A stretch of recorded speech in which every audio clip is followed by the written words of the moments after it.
German Zeppelin Hindenburg, queen of the skies, seen here from a universal newsreel camera plane as it sped over New York to its tragic end at Lakehurst, New Jersey, now lies at the Naval Air Station a twisted mass of metal. Shortly after these pictures were taken, showing the great Skyliner saluting the millions watching it from below on its first trip of the season, the huge craft exploded while docking and blazed to a fiery end, taking the lives of almost half its 99 passengers and crew. Hours late on its trip from Hamburg because of headwinds, the Zeppelin had to ride out a thunderstorm along the Jersey coast before heading for the air station and nosing its way to the mooring mast. The wind is bad and the docking is a ticklish one, but it's all a thrill for the crowd of happy passengers eager to land after their transoceanic trip.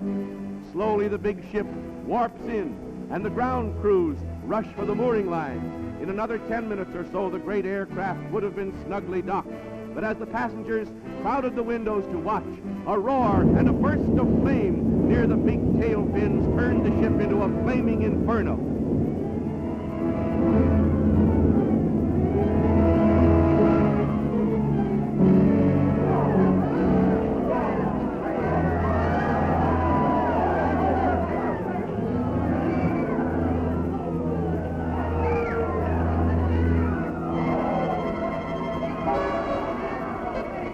Passengers and crew, the fortunate among them, fell or jumped and were dragged to safety before the fiery furnace took their lives.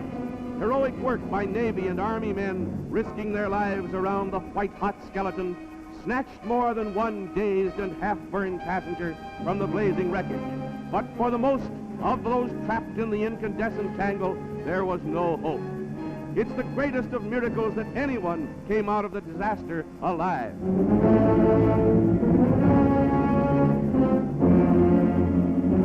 7 million cubic feet of inflammable hydrogen gas blazed up in less than a minute.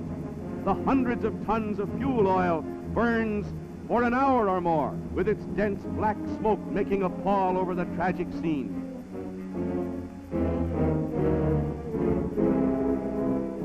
In all the history of air disasters, this is the worst, the most terrible. Hailed as the luxury liner of the air, the Hindenburg's horrible end has shocked the entire world. The pride of the skies reaches its journey's end.